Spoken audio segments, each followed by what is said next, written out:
No, I got to ask you about this James Deen character, though, because he came out. It's a story you tweeted out, actually, where I got it from on the dailybeast.com. He finally broke his silence. There's about 11 women who have accused him of pushing the boundaries, if not raping him, from Stoya to Teen Mom, Farrah Abraham, to Amber Rain, Ashley Fires, Cora Peters. I've worked with all those girls. You worked with all of them, all eh? of them. Fuck you, that's all cool, of them. though. Every single one. And they're all sweethearts. They're sweethearts. And not a single one of, and I know they're not coming out for fame for this stuff, because I met them, or I would work with them after they did these scenes where they were crying to me about James Deen.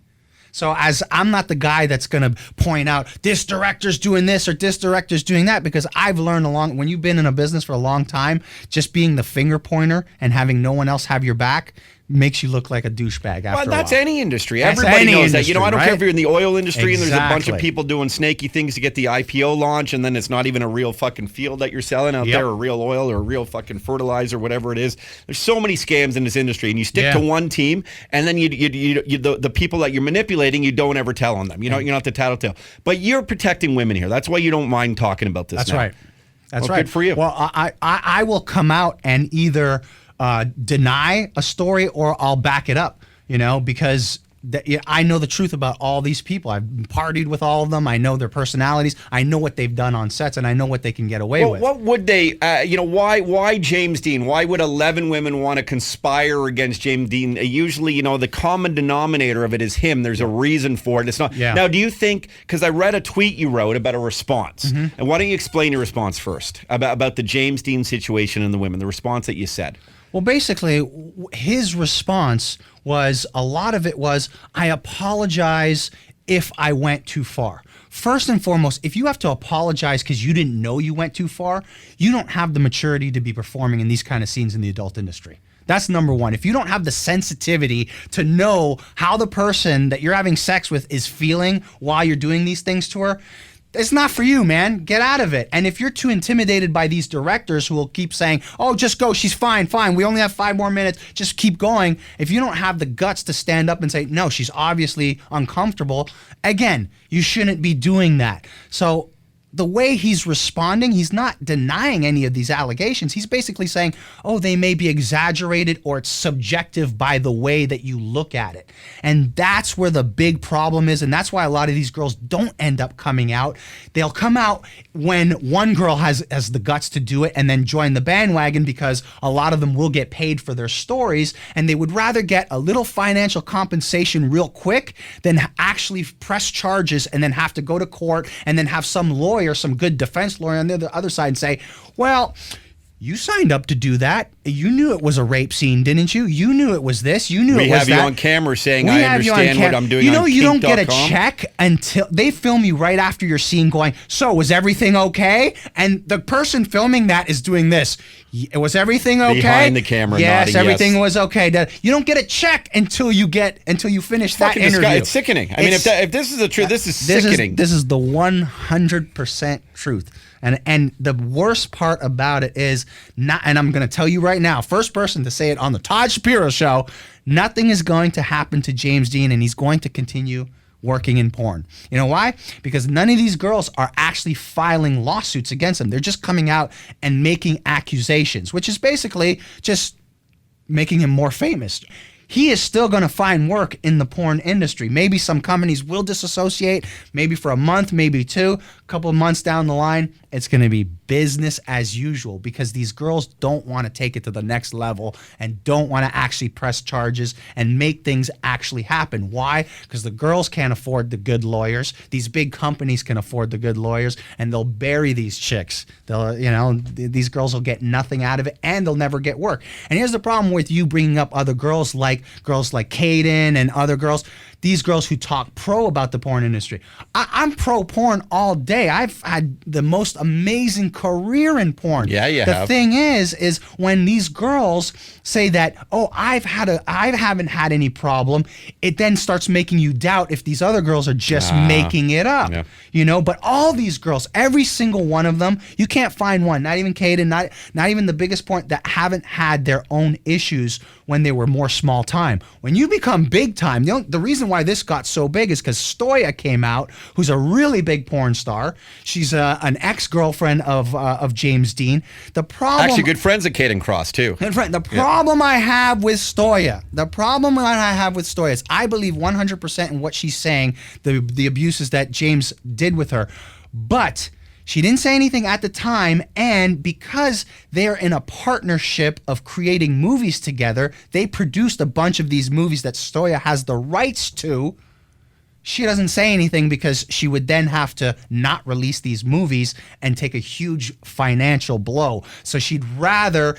But eventually, if you look at her tweets, so she's on the back end. She gets money. She has partnerships. She's not just paid per scene. Not on these projects that she did with James. Okay, that where so she's a smart businesswoman. That way, the problem is now it's like this double-edged sword for her. Exactly. Do I talk about the abuse, or do I make the money from the porn and get the royalties off of it? You see how much of a mess it is? It is a mess. It's a mess. You would need a third-party organization to actually go into that industry and have people on sets to just make sure. And like porn stars to monitor, to make sure to like, hey, this is the safe word. This is where you stop. This is porn enough. Stars have no union. Just like fighters. I watched an amazing documentary on fighters.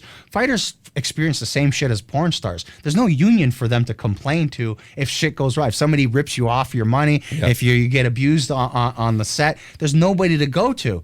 There's nobody. It's just yourself. And if you happen to complain too much, they're not going to use you anymore. Fuck, man. This whole world, all we do is exploit people. It's all we do, man. I'm telling you. So, I mean, do you see a fix in this? Like, other than having people maybe go and be that, and I've listed in the past my 3 big fixes of what would happen, what would need to happen in the porn industry.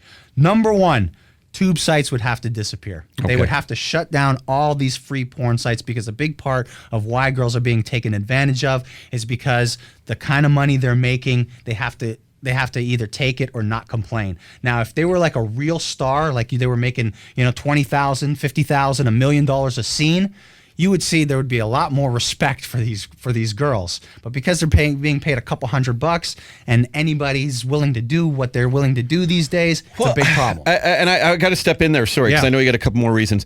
That's, I think, the thing that amazes me. And I watch porn, man. And my wife knows I watch porn, and every guy watches porn, and every guy's wives should, or even boyfriend, should know that they're watching porn. It's just what every... Jay, do you watch porn? All day. Roddy? He's watching it now. Yeah. He thinks on his phone. But I guess what amazes me is a couple things, and then we'll get back to your other 2 things for the fixes of the industry.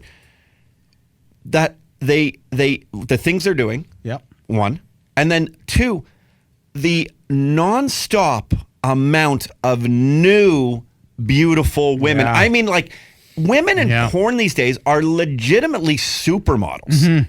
Like you look at a Victoria's Secret Angel supermodel, you're like, there's no difference in that girl I just saw in porn doing something crazy. The girls in the 80s were not as good looking as they are today, and they were making 10 times the amount of money. And there were only a few of them, though. That's part of it. And now it's like every gorgeous girl. Everyone. And I think to myself, I don't, because I didn't know this darkness of the industry, because really, by all accounts of anyone we've interviewed, it's been, and maybe they were just saying it to my face. Pieces. Porn is great. Honestly, and that's why I've supported, and that's why I backed it. I've defended, even a video we have of Kendra Sunderland out there where people were like, how dare you give her encouraging words about this industry? I'm like, listen, she's saying she's in charge of it. She's 19. I know she's young, but it's what she wants to do. And we've heard positive things about it. So maybe it is different now. And I never heard this before, but my point being is I can't believe so many are going into it. And I can only hope that, maybe they can be, before they make that decision, there can be people like you just saying, these are the true hazards. And maybe that's maybe that's one of the other fixes. Anyway, go on. What are the other fixes? The second fix,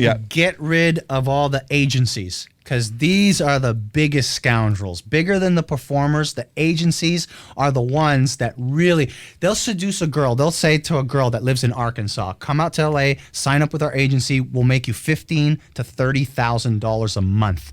I've never heard a girl in the porn industry making $15,000 to $30,000 a month unless she's being flown out to Dubai and having sex with these Saudi princes. That's how you make $30,000 a month, is by being a hooker on the side. You don't make that. The average girl will make between $5,000 and $10,000 a month, and that's if she's like willing to do some hardcore stuff. Then they get them out there and they say, you got to sign this contract. You can't work for anybody else. You're going to live in our model house, which we're going to make you pay rent for, $1,000 a month, and you're responsible for all your medical fees, which is bi-monthly testing now. So that's about $500 a month. So the second you decide to get into the porn industry, you already owe one of these agencies $1,500 before you've made a penny. Now, if the industry is at a slow point, you're not working, the girl's like, how am I going to pay my rent? They're like, okay, well, we have this webcam stuff that you can do, and we have these clients, these guys that you can fuck for money. So they came out to be a porn star, and now they're doing like weird webcam shows and being prostitutes. It sounds like sex trafficking at the end of the day, under the guise of getting it and doing scenes. That's what these agencies are. They're pure sex traffickers. Fucking frightening, man. That's number 2. It saddens me. When I got in the business, there was one agency. It was this old fucking dude in Van Nuys on Sepulveda Boulevard who didn't give a shit about the girls. He collected a fee from the companies that he booked you for. That's it. Today, the practice is, which is completely illegal, is they're double dipping. They're getting a 15% fee from the companies they're booking you for, and then taking 15% out of the girls' checks. Holy fuck. And then what they're doing is they're collaborating with these directors. This is how evil it is, and I don't mean to make it sound even more evil, but if the girls owe the agencies money, they call up their director and they say, okay, at the end of the day, you're not giving the girl the check. You're sending it to us. We're going to cash it. We're going to take her money. We're going to take whatever is owed to us, and then we're going to give it to her. You can't do that. That's illegal. So the girls aren't even getting paid, and then at that point, they pay the 15% fee. Yeah. They're just waiting for a check after this deduction, after that deduction, after the double dipping, and we're not talking about the scene they were just in. Right. And then they finally get some loose change. Right. And I no pun on loose either, man. I know. Yeah, I'm not doing that. I'm not being mean. A bunch of good puns you They're have. all accidental, and I have to clarify that because people listen to me like that, Todd. He's always doing stupid puns, but I didn't mean to. My goodness, man. So you see how much the girls already how much bullshit they already have to go through before they get to set. So now they already owe. They're in the deficit. They're in the red. And now they're told to, okay, so you're going to do this scene, you're going to do it with this guy, and you're going to do an anal scene. Well, I wasn't told I was doing an anal scene. Oh, you don't want to do the anal scene? Well, okay, maybe we'll give you an extra $100. You see they dangle that shit? Yes, dude, I've seen the directors do it to girls, and I'm in the corner going, "What the fuck is happening?" It's so conniving, Brody. Yeah. If an industry such as pornography has become morally bankrupt, then the whole world's fucked. Yeah. See, that was so deep, but coming from you, I don't know whether to laugh or to cry. I know, because it's hard, because we're always used to it, but this is a tough thing to make jokes about, It right? is. Making a joke. That's the thing, is that's what it is. It's really, really tough. You know? You're such a good guy. You got to make, I'd like you to make a comeback to pornography, start coming on people's backs again, and bring that like good attitude back into the industry. On my set, I've walked off sets telling directors to go fuck themselves. Like, I've done what I morally needed to do in certain situations. I saw a director yelling at a girl one time before I was supposed to do a scene with her, and I was like, see you later. It's abuse. I'm out. I don't want to be a part of this. These poor women are so afraid to speak up that even in our great candid interviews, they probably haven't been honest because they want to continue to get work. And it's so competitive now because there's so many young, beautiful ladies, like 20, 21, 19, he said, like they're all coming in this industry. It is. And it's like, how does a 27-year-old who's now got to push the boundaries way past her comfort zone just to keep relevant? Yeah. Dude, this is fuck. Listen, Voodoo, we got to take a short break. Yeah. I have to bring in Ali Hassan, but are you in a rush? Can you hang out with us today? I can hang out a little bit. Can you hang out? We got what do you have to do? Like you got a scene to go make? Like what are you doing? My mom's cooking some steak on the barbecue, so I can't be late for that. But I can hang out. That's what I love about Mama. But it's Voodoo. He comes home in Little Portugal and he hangs out with his mother. Yeah, you can't beat the homemade piment. No, I know. You can't beat that. See, he knows. Oh, man. Hey, what's up? I'm Roddy. Subscribe to our channel. You're gonna love it. For the rest of this episode, you gotta check out our podcast online on the website. Go check it out. You won't be disappointed.